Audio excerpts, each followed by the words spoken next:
Friends, hey, hello. I was just doing a little bit of journaling, writing here during our intro, just taking a little bit of time to reflect on my live journey here. Thanks for being with me. I'm so grateful you're watching on Facebook or LinkedIn or YouTube. Hopefully you are there. We would love to connect with you and have you join our conversation here today. Okay, so if you're watching from any of those places, this is a conversation that we're going to curate between our guest. Guess what? It might have something to do with journaling and you. So if you have questions about yourself, about your heart, about your inner world, let's put it that way, this might be a really great conversation for you to be a part of. So I would hope that you'll join in, put your comments in. I'll be able to see them later. We're going to answer them toward the end of our broadcast here. So I cannot wait to do this. I think we're going to have a great time. By the way, go follow us over at YouTube. We would love to have you there. It's growing. We're getting some views over there. And just like everybody else, I've been doing things like online stuff like this, but I'm starting out brand new over there. So I would love to have a little bit of help there as well. Okay. Let's get to our content, right? Let's get to our guest. I'm excited to have him here. Let's introduce him. Hey, how about that? Have you ever heard this phrase? Have a heart. The heart wants what it wants. Don't listen to your heart. I get that one a lot. Well, listen, everybody seems to have an opinion about your heart, what to do with it, but should you listen to their advice? What if your heart is uniquely designed by God to carry you through life to places made for you to go? How would you discover those places? Well, our guest today, he writes and speaks about the life at the intersection of grace and growth. He's written 5 books, all touching on the inner life. I have appreciated them for sure when I've been able to read them. He's the teaching elder at Bridge City Community Church in Milwaukie, Oregon. Our guest is Marc Alan Schelske. Marc, welcome to the live. I'm so grateful that you're here. It's great to have another conversation with you. Thanks so much, Eric. It's really fun to be here with you in this new space that you're making. I'm glad that your conversation. So I've done a lot of interviews. We were talking about this earlier. But the one that you and I have had, I looked, it's like episode 141, I think, of Halfway There, which is 2019. I mean, it's a long time ago now. But it was formative. It was a deeply powerful conversation. I'm sure we'll talk about that again, because I got a few questions for you just to follow up. But thanks for being here. So I was grateful to have you. That's all that to say. I'm grateful to have you back here. Let's dive into this a little bit. I think this is really interesting. This journey of kind of becoming someone who understands your own heart. It's been an interesting one for you, and it's yielded many results. So why don't you start? Just give us kind of a little bit of the background. We'll point people to Halfway There to hear kind of more of your story, but could you share some of that story with us as we kind of launch off into where we're headed today? Sure. Well, I think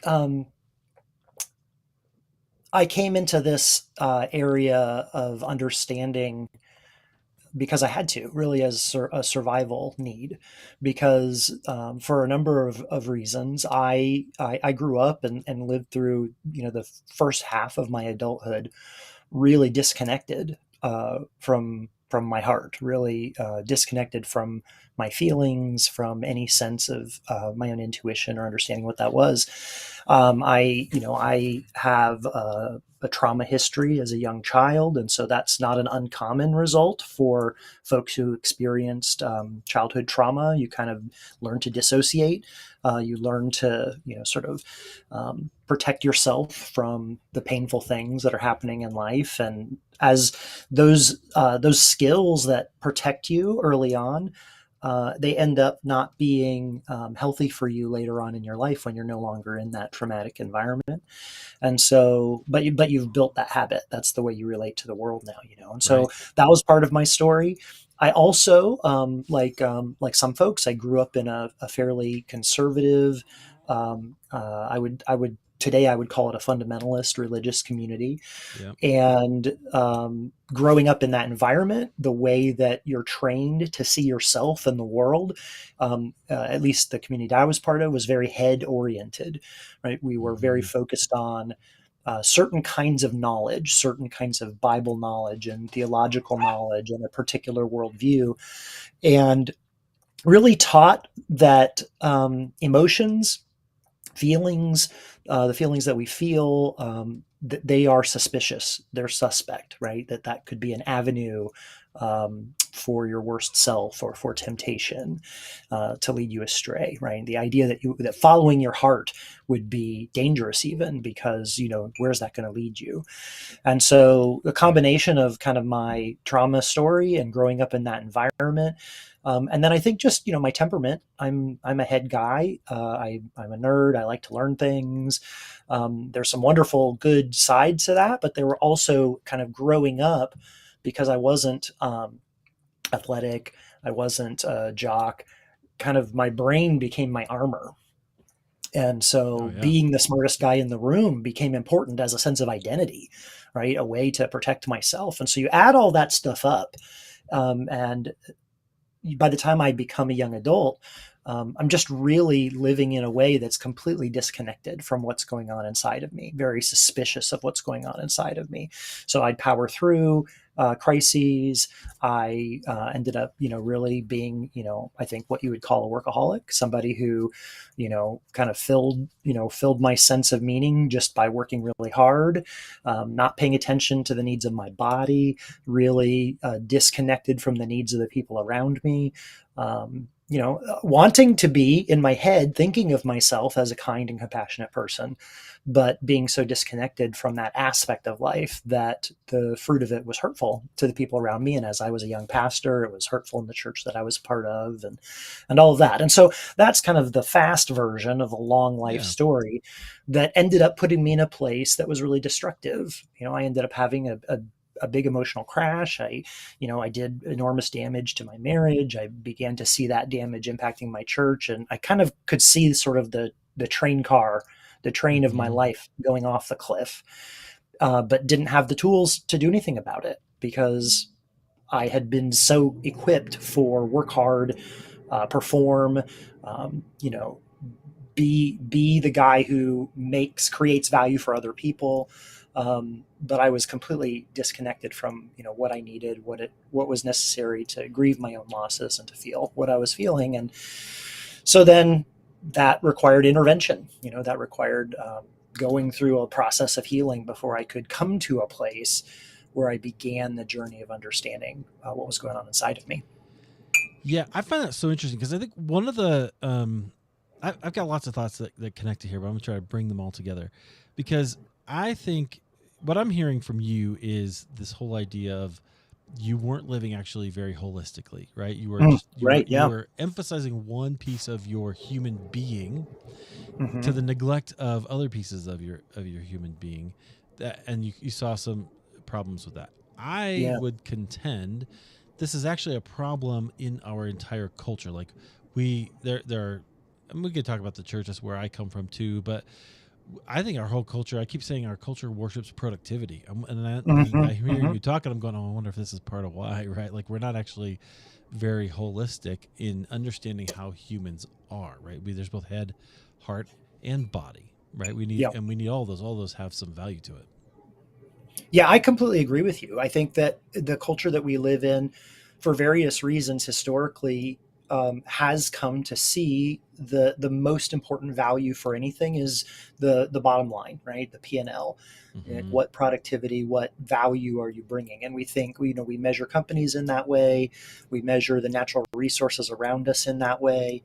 A forest is worth far more as timber than it is as a natural environment for animals and hiking, and that mindset transfers onto us, right? And I was definitely living out of that, because I didn't have a very clear sense of who I was, or a clear sense of how and why I was valuable. The mechanism I had for establishing my sense of identity was performance, Yeah. right? And so I'm going to work really hard and I'm going to create great things. And I was good at it, right? I was wired Right. up to be able to be effective. And so I got a lot of kudos and people considered me, to be good at what I did, and affirmation and sort of growing, up the ranks in my career. But all of that was was on the back of this deep interior need for a sense of identity that I was sort of constructing through my performance. And, that ended up, because that was disconnected from that internal sense of who I was, and because Mm-hmm. I wasn't able to measure my own internal resources, right? Not conscious of things like, when did I need rest? When did my marriage need attention? When were the people around me hurting and my agenda for the meeting needed to be set aside so that we could attend to what was really happening for people? Like those kinds of things I was Yeah. not conscious of, not aware of, hadn't practiced those skills. And so, because I wasn't paying attention to those things, you can't, it's like spending on credit, right? You Yeah. can't spend on credit infinitely. You have to, at some point, you have to Yeah. pay the bill. And Right. that's what happened. Yeah, absolutely. I'm going to need you to write a letter to Congress about that, by the way, but that's a different issue. Um, okay, so I like that. I had a question because I'm trying to figure out when we say the human heart, and that's kind of the language I've been using, your heart, but you have a better term, I think, inner life that Mhm. you use. Can you define that for us? Like, what are we really talking about when we say inner life? Good question.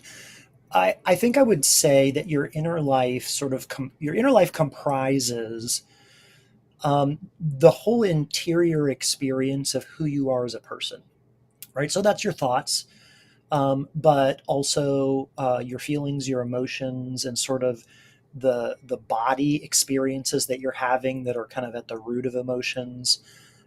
This also includes things like your values, beliefs, not kind of the top level beliefs that are very kind of abstract and intellectual, but like the deeply rooted assumptions that you hold about the universe and how people are and what you're like, and those kinds of things.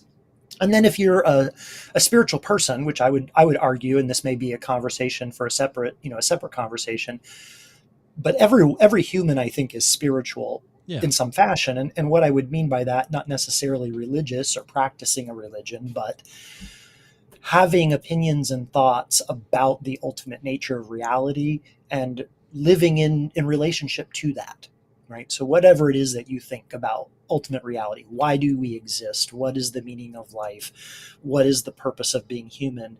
Even if you haven't sat down and thought out a clear, articulated answer to those questions, you have some thoughts about it, and your life emerges from that. You live in alignment with those thoughts, right? So I would call that your spirituality. Ultimately, I think spirituality is the project of being fully human.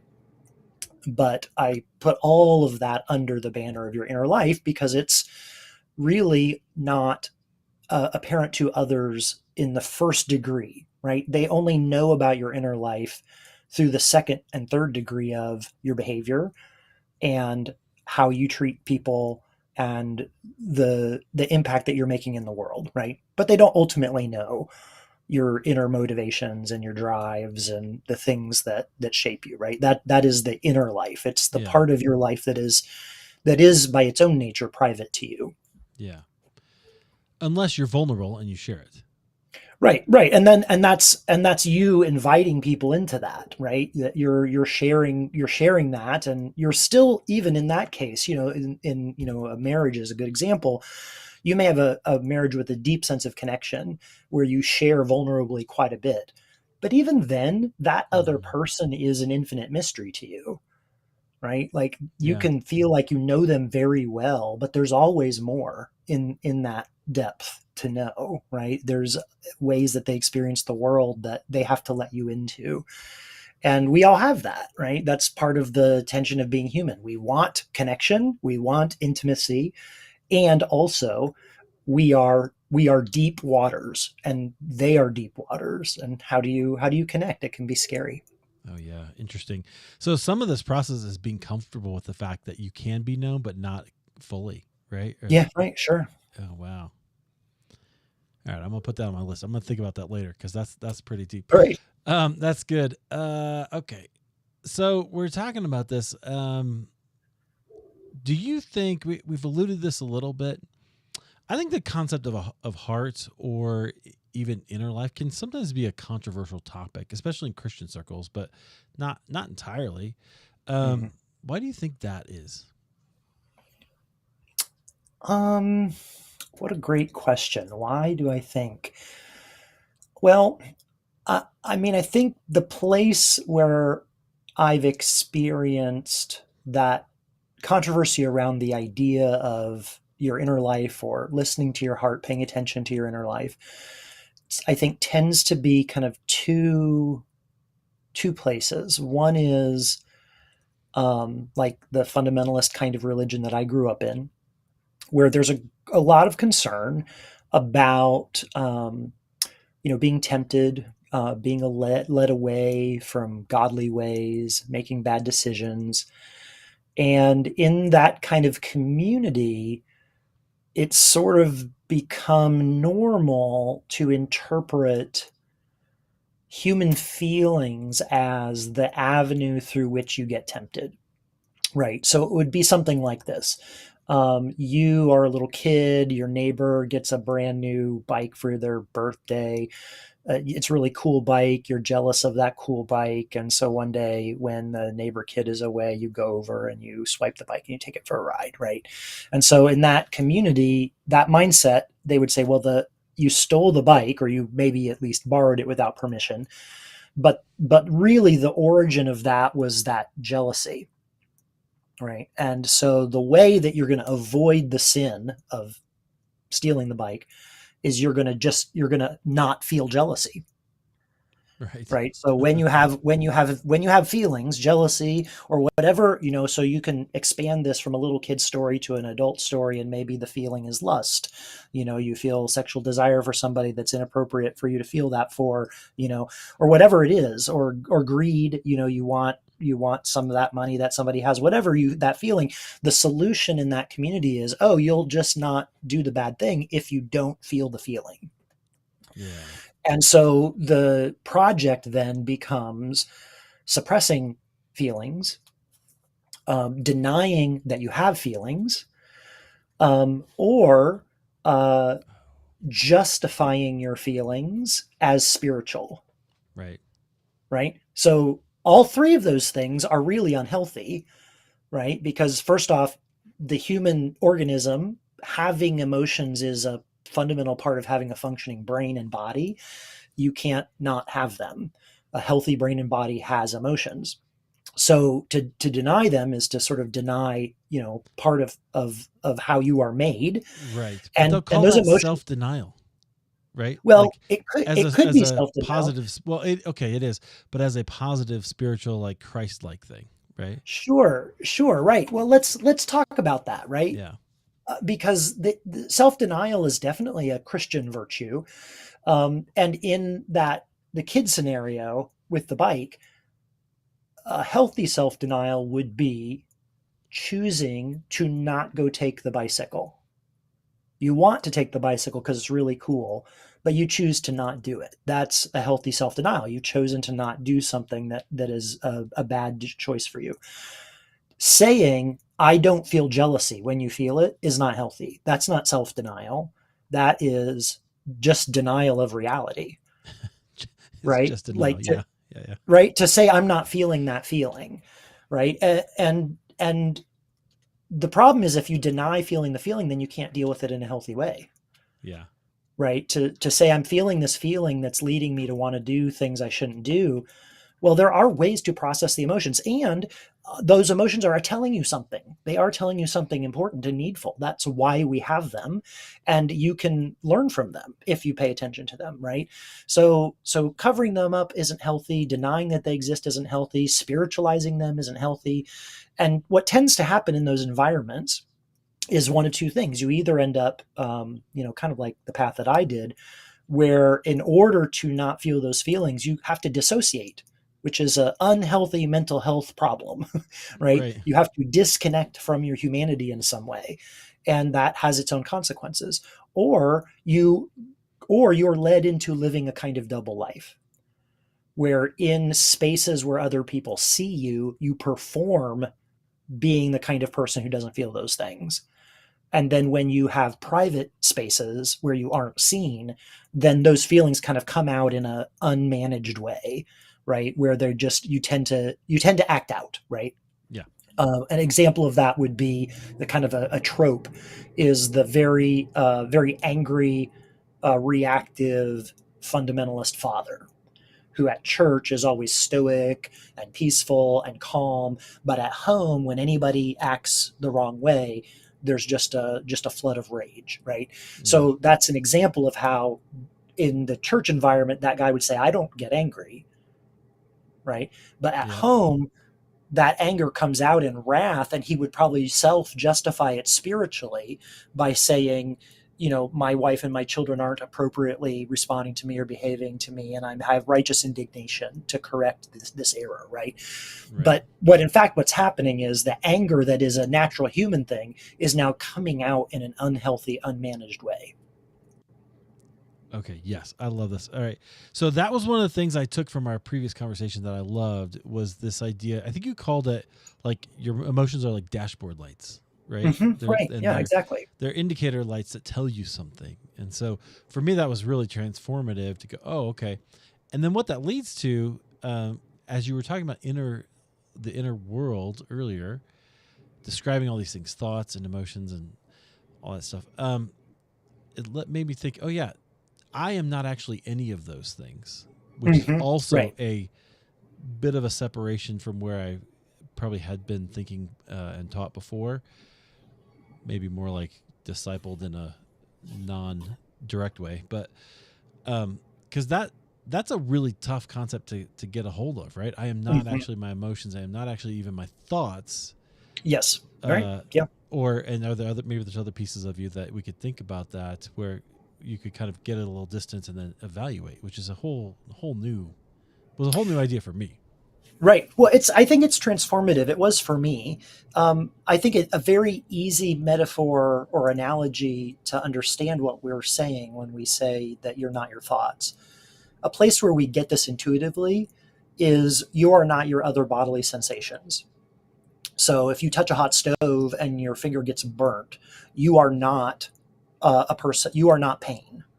You are not burning sensation, right? Right. When your eyeballs see light, you are not blinded, like we our senses take in data from the world around us and our brain interprets that, but we know that that isn't who we are as a person. Well, emotions are a kind of sensory system. they Right. are they are a way for us to sort of take in data from the world and interpret it. And so whether that, the end result is joy or anger, that is coming in reaction to circumstances around us and the inner landscape within us, and it's telling us something about what we're experiencing, right? So that joy is telling you something about what you're experiencing right now that's beneficial for you, or that anger is telling you something right now about that experience that feels like a violation. And that information is useful in the same way that touching heat or cold is useful, but it's not who you are as a person. It's information, like the dashboard analogy. It's information that allows you to make wise decisions as you pilot your life. That dashboard illustration I think is super helpful, right? When the check engine light comes on my car, that's not telling me, that my car, I should just immediately drive it to the dump, it's over with, right? Right. It's just telling me there's something that needs to be paid attention to, and if I pay attention to it and take the right steps, then normal function will be restored. And if I don't pay attention to it and continue driving, then I'm probably going to do more damage and there'll be more consequences down the road. Well, that's exactly how emotions function. And so to be able to have emotions and not feel guilty about having them, that allows you to begin to think about your life in this way and grow in wisdom from what you're learning about the experience of being you. Boy, I love that. Okay. Uh, Mark, I want to ask you one more question, and then we're gonna take a short little break here. So I hear this a lot from Christian people. Don't follow your heart. Is Mm-hmm. following your heart a bad idea? Yes, yes, yes. Christian people say that a lot. There are a couple of specific Bible verses that often get quoted in to support that idea. A very common one is the heart, is deceitful above all things. And I think the reality is that, like many things, we can only say if that's true if we know exactly what they mean by it, right? Right. There there's nothing about, if what we're talking about is our feelings, your feelings are not, your feelings have no moral valence. Oh Anger is wow. not good or bad. It is not righteous or evil. It is a feedback mechanism that is telling you about the circumstances around you and the inner circumstances of your life. Now, what you do with that anger is where the moral valence enters in, right?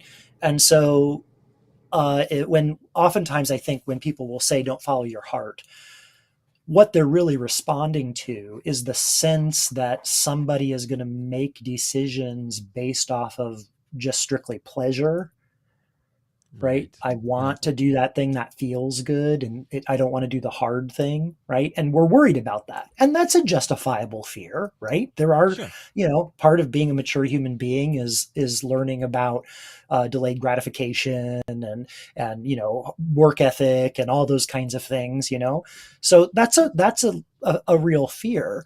But I think where that is misguided is that when we learn to pay attention to our feelings, we actually gain access to a source of wisdom. Like when you feel that something is off in a relationship, that's not saying you just need to ditch that relationship. It's your limbic system telling you, hey, there's something to look into here. And by paying attention to that, you might protect yourself from some danger or from making an unwise decision. Right. And so following your heart in that situation would be paying attention to that feeling that something is off, getting input, getting counsel, maybe praying about it, doing something to sort of respond to that feeling. Even in the moment, walking down a dark sidewalk in the night and feeling that feeling of the hairs on the back of your neck going up, like that's telling you something, right? Yeah. Is it just you being suspicious? Maybe, but if you pay attention to it, look around you, you might gain some insight into your circumstance that's helpful for you, that actually allows you to survive, to live better, right? So when I say that, one of the things that I said in The Wisdom of Your Heart, which is the book that I wrote about this, is Yeah. that your emotions always tell the truth. It's just not always the truth you think, right? And so Christian people reacted to hearing me say your emotions always tell the truth because of this question. Like, well, no. Like, if here's the absolute most common example when I'd say emotions always tell you the truth, they'll bring up the example of some guy who has the hots for his secretary and is feeling toward her in such a way that's going to lead him to have an affair. And they're like, see, he shouldn't follow his heart. And I would say, actually, he Right. should pay attention to his heart, because what his heart is telling him in that moment is that something is misaligned, that he has a yearning that is not being fulfilled in his life. And so what does that mean? Does that mean that there's something that needs to be tended to in intimacy in his marriage? Does that mean there's a boundary issue that he needs to attend to, that he's eroded a boundary and he's begun to sort of live in a dangerous place? Like something is happening that needs to be attended to, right? And if he were to pay attention to that, then he could make wise choices that would be constructive for his life. The opposite of that is ignoring it, and that builds up, and you end up in a situation which, I've heard this exact complaint or justification many times, where somebody will say, well, I never meant it to happen. Like we, Right. we weren't planning to have an affair, it just happened. Well, no, that's not how that works, right? You don't just stumble into bed with somebody. There's a whole sequence of circumstances and feelings that led up to that. And if you had paid attention to your feelings early on, you could have actually interrogated that, like, is this constructive for me? Is this who I want to be? Is this leading me in a direction that's good for me and my family? And make whatever necessary changes were needed for you, right? And so the emotion was telling you the truth. You are longing for something that you don't have. Now, what are you going to do about that? What are you going to do to respond to that? Oh man. Okay, that's so great. So the obvious next question is, how do we figure this out? How do we learn a process that can help us understand what's in our heart? But first, we're gonna start right there. But first, I want to talk just to our friends.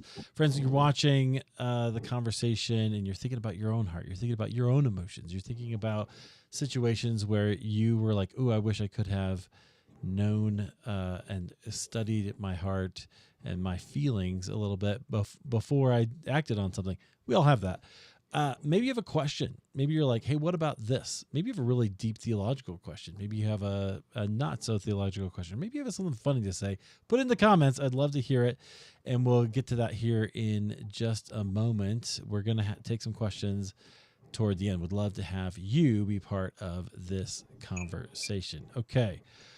Well, so that's the question, Mark. How do we figure it out? Now, your book is called Journaling for Spiritual Growth. And how did you discover the value of journaling? How did that come to you? Sure. I've been a journaler and as part of sort of being a writing person for most of my life. And so I've done a variety of different kinds of journaling, probably started as a teenager. But journaling really didn't take deep traction as a tool for personal growth until after that emotional breakdown that I mentioned in passing earlier when I talked about my story. As part of the intervention for me, when I came, sort of to that place where I could see that my life was headed off a cliff and things needed to change, was that, I had some close friends that saw what was happening in my life and were, they saw me in ways that I was uncomfortable being seen, but they were not judgmental about it. They were willing to be in it with me and began conversations with me about what could happen to prevent what looked like this real breakdown happening. And one of those things was getting into therapy. And in therapy, of course, with many therapists, you're asked to journal. And I was asked to journal in a different way than I had ever journaled before. And that was where I began to practice a kind of journaling that was less about what was going on in my thinking brain and Mm-hmm. more about what was happening in my life and in my inner life, my feelings and my ruminations and reflections that weren't just, having great thoughts. And it was new to me to do that, and it took a lot of practice, because I was so, in my particular circumstance, I was so disconnected from my feelings, and so for me, there was a long season of being in therapy and some other things that I did, but that kind of opened the door to the possibility of journaling being something deeper, and I began to experiment with it and began to use it as a tool in my ministry and began to invite other people to practice it. And in the course of doing that over, a decade or so, um, developed kind of the basis of what I teach in journaling for spiritual growth. And the heart of it, there's a particular method that I teach in this book, and I don't know that going into that method here is probably the best use of our time, but the heart of it is this: journaling is a very effective tool for personal growth because journaling is a tool that causes us to reflect. And Well, reflection, that was going to be my well, question, Mark, because my next question was, what does journaling do for your heart that other yeah, practices just can't get at? It seems like that's it right there. It yep, that's it. causes you to Journaling, reflect. journaling, the structure of journaling, just the very simple logistics of journaling, right? In order to journal, you're going to either be sitting down with pen and paper, a blank book, or you're going to be sitting down with a journaling app or program on your computer, and you're going to be writing words. That's the very sort of basic what it's going to look like. Well, the act of doing that forces you to slow down, which is contrary to the way our lives are structured. Right. And in slowing down, you're picking specific words, which is for many people slows down your thought processes. And then as you write those words, you're evaluating, am I telling the truth? Am I saying this correctly? And so you're able to kind of course correct, and you're reflecting on your thoughts. You're reflecting on your experience. And this is what I've discovered. We say that people grow and learn by having experiences. Like we learn through experience. I don't think that's really true. With the exception of like muscle memory tasks, I think we grow and learn by reflection. And the reason I think this is because I've met a lot of people in my life who have buckets and buckets of life experience and are not any more mature as human beings. Wait, okay, just unpack that a little bit. So you're saying we don't grow by having experiences, we grow by reflecting on the experiences. Yeah.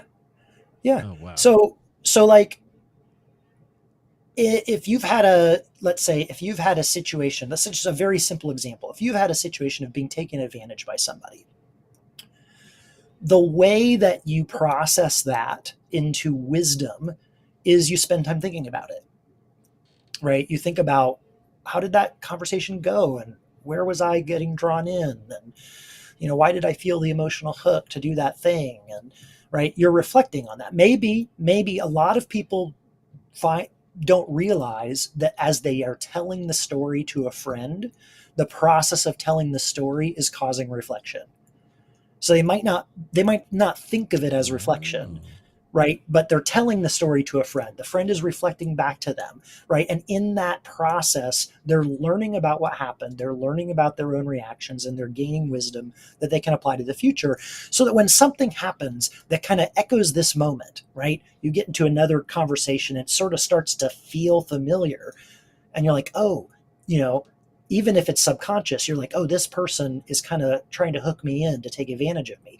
Right now you have wisdom from that past experience. Yes. But you got that wisdom because you reflected on it.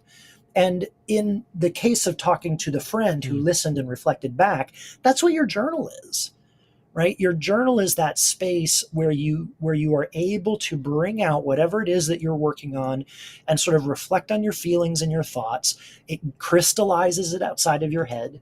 And there it is. You can reflect on it. And that is the process that allows you to sort of transfer lived experiences into wisdom.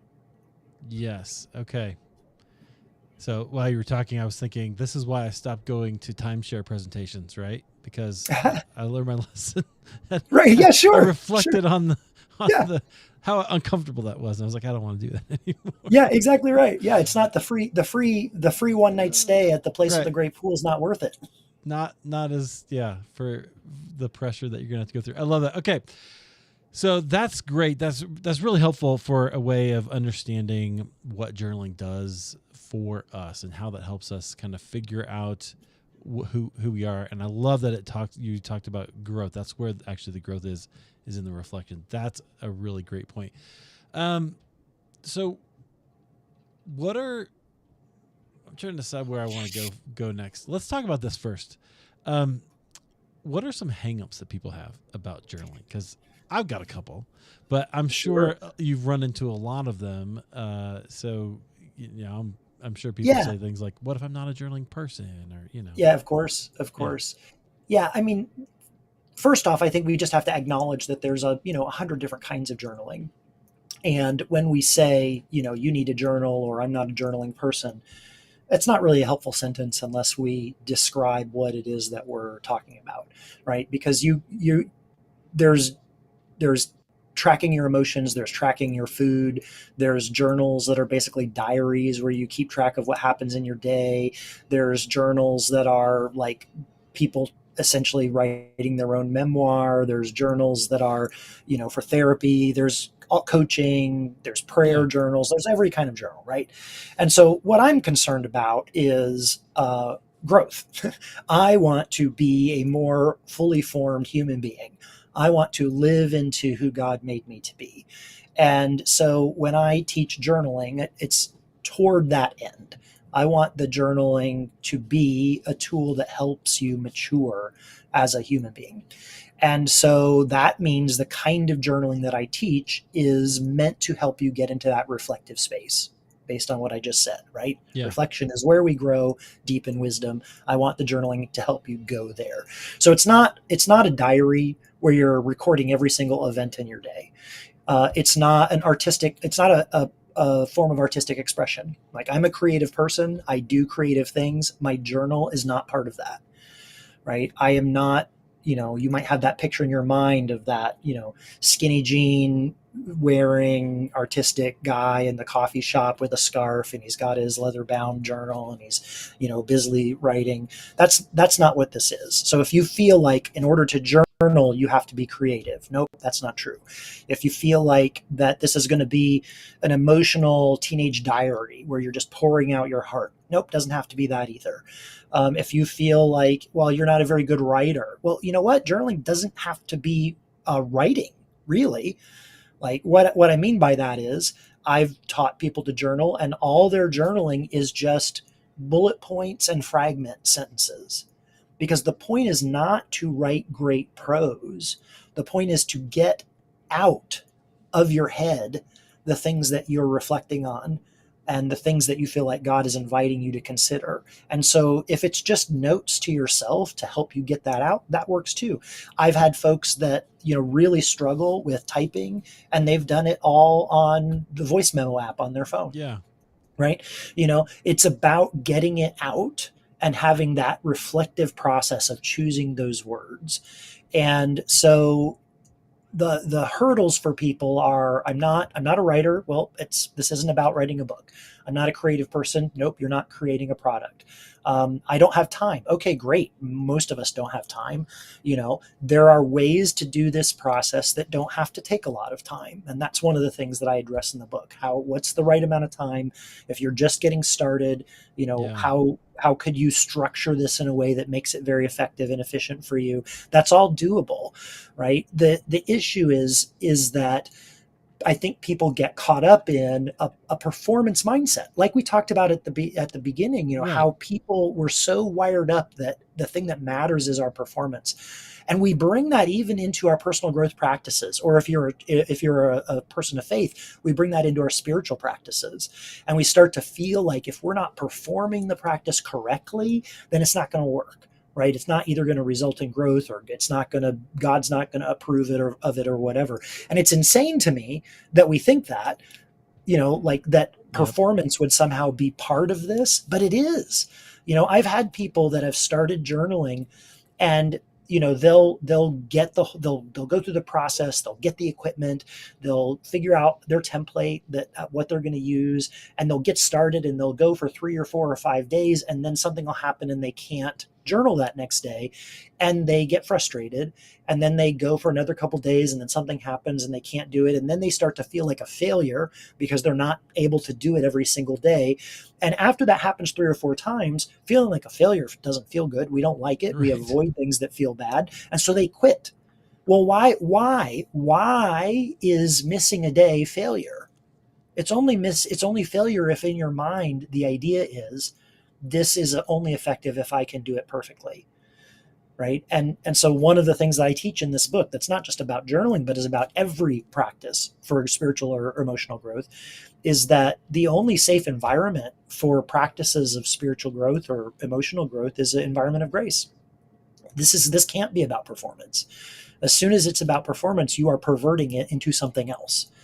And so having the gentle flexibility to keep coming back to that practice, to not identify performance as the thing that matters. Performance is not the thing that matters. Faithfulness is the thing that matters. And faithfulness is not doing it right every day. Faithfulness is coming back. Wow. That is beautiful. So many thoughts based on what you said. First of all, I hear what you're saying now, where journaling is just a way to create that separation between you and your thoughts, between that's you exactly and your feelings, right? It's a way to put this out there. And I love that you're saying it doesn't have to be writing, because I actually dislike doing that these days. I I would love to have like an iPad and or like a and just be able to write. But then I'm like, I hate doing that. So it's not gonna really do the thing for me. But like audio, that I can look back at some seasons where I would take my digital recorder and just record some things, record some thoughts on a walk, right? And how Yep. helpful that was for me to get it out. Now I don't ever want to listen to that again because it wasn't, I don't know, great. Maybe I should. But it at least got it out of my mind and I could Yep. think about it, reflect on it. And it was a separate thing. And I could go, oh, wow, I was kind of angry there. Oh, okay. That's some salty Yep. language, Eric. What's going on there? Right. And you can start to consider Yep. that. I Well, love and it. in the moment that we're in right now, Eric, actually, there's a new development that I think actually enables that type of journaling to even be more effective. And that is this new generation of tools that we have that are able to parse recorded audio, where Yeah. you could have a journaling template that you do on your walk where you record it into your memo app, and then you could dump it into one of these tools and it could transcribe it for you, and even using some of the various different assistants, Wow. it could actually summarize key points.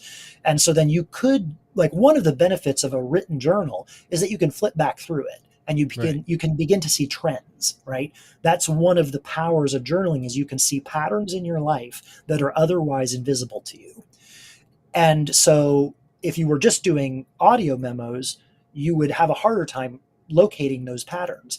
But if you were able to use some of this technology, you could transcribe Yep. that, once it's on your computer transcribed, you can search it, you can use a summary tool, and that could be really powerful for somebody that feels like writing is a hurdle for them, Yeah. or attention span or whatever.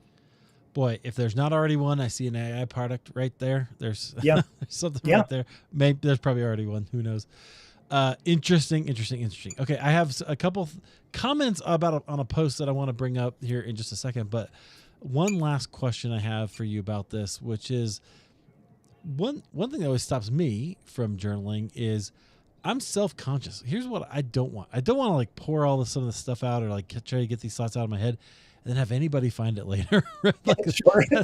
I don't want somebody, and I'm not important enough that anybody's going to publish a journal, my Yeah. journals, someday. But I worry about that because Sure. sometimes that happens, and I go, oh, how do you address that? Well, I'll answer that question in two ways. I think first, that intuition that you have is not uncommon. And I think there's a human thing that, I think maybe it maybe is a maturity thing. I don't know, but there's a human thing where we sort of feel like we're performing, that other people are looking at us all the Yes, time, right? You spill a little coffee on yourself at the coffee shop and you suddenly feel like everyone in the room saw how dumb you were, and right. they're all thinking malicious thoughts about your stupidity. And so I think it's easy to feel like, oh my God, I'm being vulnerable in this journal, and it's just gonna, my kids are gonna read it or somebody's gonna find it, and it's gonna be a nightmare. So the first thing about that is that if you are journaling with the mindset that there's an audience, that automatically is going to change the nature of your journaling. And, I did that as a young person where I was journaling and kind of imagining, oh, someone's going to find this and they're going to read it and they're going to find my wisdom, and won't that be cool? And so it's a kind of performance. Yeah, And so that's inauthentic, and it's not going to be constructive. It's not going to help you grow. And so if you have that feeling that it's a performance, that other people are going to read it, it's either going to limit you, it's going to make you not be authentic, or it's going to shift what you're doing so that it's a performance. And so you want to get rid of that mindset. So how do you get over that? Well, I think the first level is realize that that feeling that everyone's looking at you is mostly not true. right. Right? I mean, Yeah, imagine yourself, how if you were going into somebody else's house and you happen to see their journal, most of us are not going to just start reading another person's journal, not yeah, because of uh, impropriety, but because we're just not that interested in other people's thoughts. yeah, Right? yeah. Right. you know I mean, maybe a couple people would do it, but in general, I think most people are not. You're not going to spend an hour reading somebody else's journal unless you have some particular attachment to that person. Yeah, or reason to, they're like, yeah. they're a mystery to you or something, right? Or they're dead, Mark. This is my concern. Like, Right. after Well, I'm it doesn't gone, matter if then you're what do I dead. do? That's It fair. doesn't matter if you're dead. You're not going to be worried about it. But if that is a real concern for you, and I think this also happens when folks are asked to journal by their therapists, they Yeah. feel a great deal of concern about it. Well, there's simple things that you can do, right? So if you're journaling digitally, easy solution. Almost every digital journaling app is lockable, right? So you can password protect the file on your computer. You can lock the app on your phone. There you go. Boom, solved. If you're journaling analog, you can have a place that you lock your journal up. You can have a drawer that you lock it, I talked to somebody that was in therapy and was journaling, and there was some, real significant issues in the home environment, and they just kept the journal locked in the trunk of their car. They found a place that they felt safe with it, and they journaled on their lunch hour. And so you have to kind of measure how much of this risk is a real risk for me. Like in that situation, there was a domestic violence risk, or how much of this is just my own fear of vulnerability. And if it's my own fear of vulnerability, guess what that means? That's a wonderful thing to journal about. Right? Why do you feel that? What's going on in your heart that you fear being known? What's going on in your heart that the idea that someone might hear your thoughts would be destructive? Like, is that literally true? Are you thinking the kinds of thoughts that would make people hate you? Or is that, or is that just, like there's meat there? And I think, if you're a spiritual person, I think that's the kind of thing that God would want to process with you. Like, let's talk about why you feel so afraid of being vulnerable. Yeah. That was a really excellent answer. I appreciate it, Mark. That's great. Okay, so there are a couple things that I want to kind of bring up here, and I'm going to put us. I guess we could do it right here. So, because I asked earlier, I don't have any questions. So, friends, if you have questions, put a question. You got a question about your heart? You got a question about journaling? You have a question about the process? We can talk about all those things. We have a few minutes here. But I asked earlier on Facebook, because I love to ask questions on Facebook, do you trust your heart? Because I think that's a very revealing question. And the first answer I got was from Paul Webera, who said, I bet I'm about to jump on the treadmill. So I guess that's one thing, Yeah, right. Yeah. It made me laugh. But here's one that I think is really indicative, and maybe we address this a little bit. But one of my, what's the word? Young growing up mentors, right? She said, "I trust God, not my human heart." What do you think? What do you think? She said. So, I think that's an interesting question. I also trust God, and the only tools that I have to know and experience God are my human brain and my human heart. Yeah. It's not possible for me as a human to have an experience of God or to know things about God or to read the Bible without those things passing through my brain and my heart. And, which suggests something, right? That suggests that we're made for it. Yeah, correct. Right? Yeah. Like we're actually made to be able to trust what our experience. Okay. Oh, yes. We are. So this rhetoric, right, that we get in, I got this in the church too, and you talked about this a lot. We talked about early on, teaches us to not trust our experience of the world. Right. And that's dangerous, actually. Well, it's dangerous. It's damaging. It's the fundamental mechanism why, and I know this is going to be a controversial statement, but it's objectively, measurably true. It's the fundamental mechanism behind why Christians, statistically, are the most likely to believe conspiracy theories. Oh, interesting. Because you've been taught to not trust your experience of the world. Yeah. You've been told that your experience of the world is untrustworthy. Yeah. And that's not true, right? If someone says, but the Bible says that your heart above all is deceitful, I'm like, okay, well, in Hebrew, it's not talking about emotions. It is talking about the seat of personality. It's saying you You, human person, you have every cause to self-justify and rationalize your behavior. You will do this to protect your ego. You always will, right? And so that is equally applicable to your thoughts, right? So Right. your thoughts can be untrustworthy, your feelings can be untrustworthy, absolutely. But your thoughts can be truthful and trustworthy, and your feelings can be truthful and trustworthy. And the issue of maturity, spiritual maturity and emotional maturity, is learning to discern when your Yeah. thoughts and feelings are helpful and constructive, and when your thoughts and feelings are about protecting your ego, protecting your own self justification, that story, that mythology you're making up about yourself. That is what you should be learning. Like a mature spiritual person, when we talk about people becoming humble, humility doesn't mean that you're a rug that people walk over. Humility means you have an accurate view of yourself. And an accurate view of Right. yourself means, oh, yes, I do remember how I tend to self-justify in this area. Oh, yep, I'm seeing it happen again. Oh, yeah, I need to back down, right? I'm powering up in this conversation not because I'm right, but because I don't want to look stupid, right? So you learn those things about Yeah. yourself, and you learn. And so right now I'm having thoughts and feelings. Some of them are true and accurate, and some of them are not, and that's normal human stuff, right? Yeah. I can trust my heart. God made my heart to be trustworthy. I just have to learn the tools to be able to interpret my heart and my thoughts. Wow. I love that. Okay, we do have a question. Let's see here. Jody says, do you have tips for encouraging your teens and young adults to journal? How would you frame it to them? Yeah, I actually love that, Jody.